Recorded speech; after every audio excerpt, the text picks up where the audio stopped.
What's going on? My name is Dante Luna. I'm here in Queens, New York with my man Bryant Hidalgo. We in the Psych Ward studio. I'm here to get a tattoo done. Should be the first of a few with my man Bryant. So the tattoo I'm getting today is called the Butterfly Sisters Project. And the Butterfly Sisters were a group of women that led a revolution to kind of overthrow a Dominican dictator. His name was Rafael Trujillo. And the leader of the Butterfly Sisters, her name was Minerva, and the lady in the image, the lady that I'm getting tattooed today, that's my version of Minerva. She started this anti-Trujillo movement, and it was a lady she was very, very smart, a very smart lady. She gambled with Trujillo. Trujillo wanted her for him. Trujillo wanted to make her a part of his life forever, like kind of enslave her. But she rolled dice with him, and she ended up winning. So he granted her, permission to study law, and to even graduate and get her degree, but they didn't allow her to practice law. So she got frustrated with that, and she began an anti-Trujillo movement, and that movement, really infuriated Trujillo, really got him mad. So he snatched them up. He was able to round up the Butterfly Sisters, and he had them murdered. He had 3 out of the 4 of them murdered. There's only one that's still alive, and so she maintains a museum that was built in their name. After the Butterfly Sisters' death, Trujillo was assassinated a few months later, or a short time later. And if it wasn't for Trujillo's death, it wouldn't have been possible for my grandfather to be able to send my father and my aunts and my uncles to the United States. And it wouldn't have been possible for them to open those kind of doors, because at the time Trujillo was like the Saddam Hussein of his time. Like, you couldn't say his name without being hurt, or you couldn't say his name without feeling like you had to watch your back. So the Butterfly Sisters controlled, and they were a big part. Their history is a big part of where I came from and who I am. Caught up in the game, is it gonna change? If you see something you don't like about me, I will never do nothing to make you doubt me. I will never ever go. The feeling's mutual, but I just gotta know if you're willing to grow.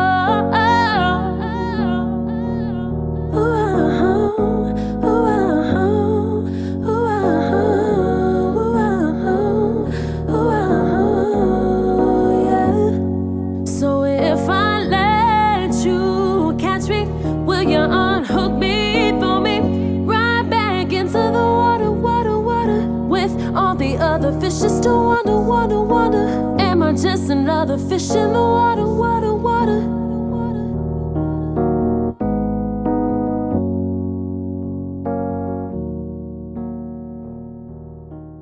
My name is Bryant Hidalgo. I am a tattoo artist, born and bred in South Jamaica, Queens. I consider myself an artist. For as long as I can remember, I've been drawing, and I've had jobs that paid good money. I've had jobs that I couldn't stand. I've had jobs that I always needed to excel in. But as far as for the person who doesn't know me, what I'm about is finding what makes you happy and making a living out of it. Art came since before I was born. I get it from my mother's side. My mother's talent, she can draw. My sister, my brother. But the tattoo actually came by an accident. I tell people, I was fired from my job and started doing mechanical work for my brother, and I'm the last person you want underneath the hood of your car. So sure enough, I get a phone call one day from an old school friend. He said he's doing tattoos. So I said, this is a kid that I used to draw with in grade school. I figured, what? I'm gonna check him out. And sure enough, 7 years, I haven't looked back once. My first tattoo I actually got in Aruba. I actually got that before I started tattooing.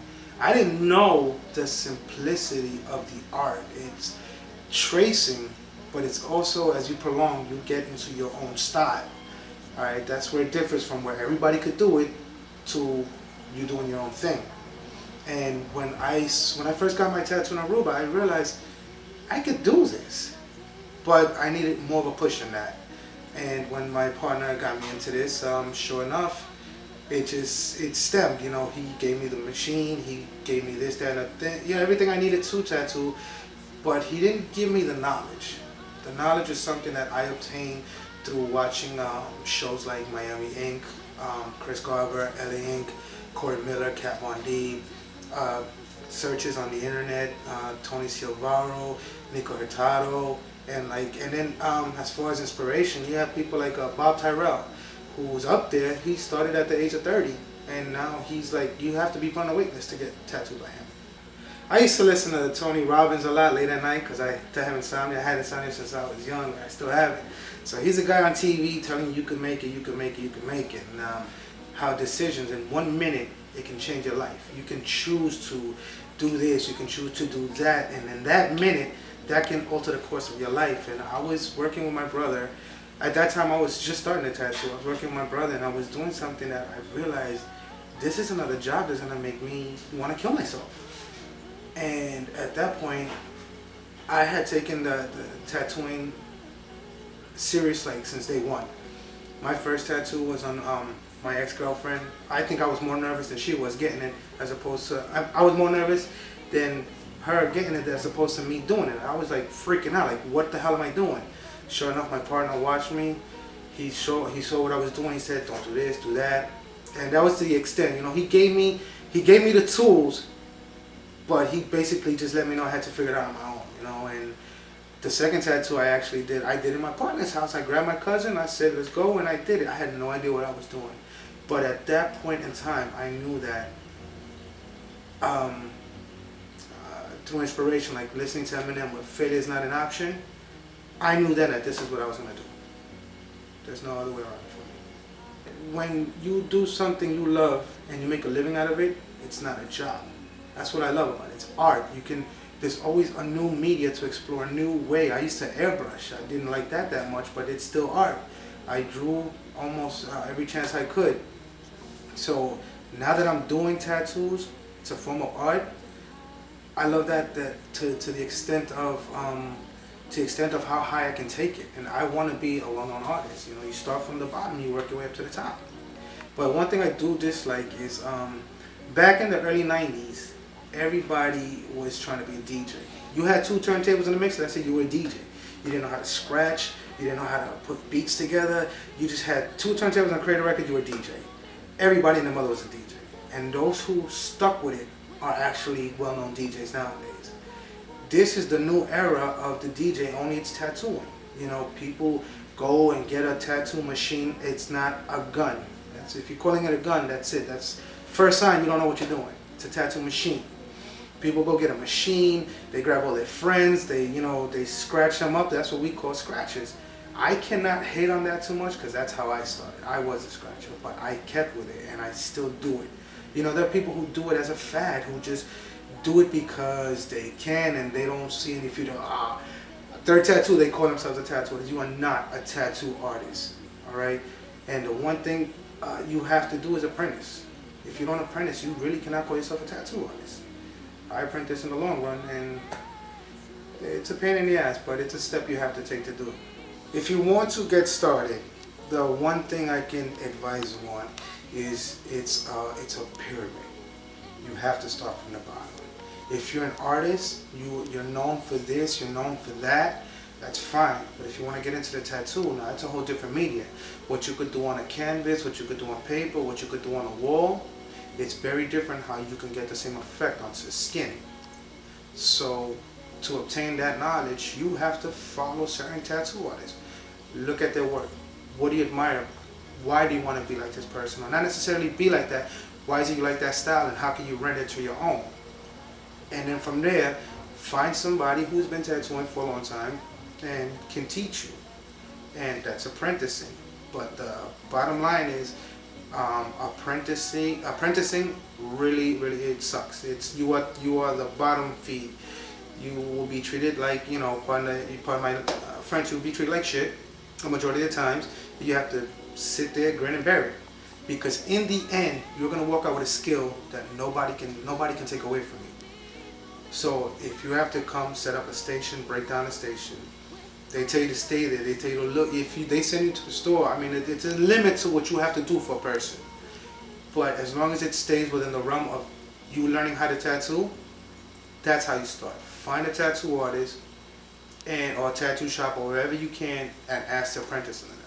But again, you're going to be sweeping floors, mopping, cleaning stations. You're going to have to know everything about how to handle contaminated equipment, what to do, what not to do. And this prolonged. This is the proper way to do it. It's prolonged before you actually pick up a tattoo machine. Don't think that, oh, this guy's going to help me out and you're going to tattoo the next day. It doesn't work that way. It does not work that way. You have to literally sit there and work your way up to it. I didn't go through an apprenticeship. I found out the hard way when I first started that after a few years of doing it, what I was doing was scratching. And I learned as I progressed how not to do that again. What causes a machine to do this? How to build machines. And a majority of this I learned when I was living in Orlando. I worked with a few tattoo artists there, Raphael, Tommy Lee, Tommy Grindell. These are guys who know what they're doing. They put their time into it, and from them I can say I apprentice per se. But it's a matter of you taking those steps and then excelling.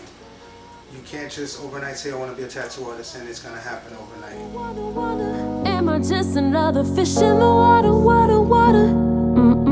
I'm looking in your eyes, do you even realize my feelings are the truth? What we gonna do? You ask me how I'm feeling, boy, you know I'm feeling you. My heart, it never lies, you open up my mind. You're the sacred treasure that I've been trying to find. And if I hesitate, will it be too late? I don't wanna front, baby, I don't wanna fade. You're all I ever see, a waker in my dreams. I wanna see if you're everything that you see. It's an emergency.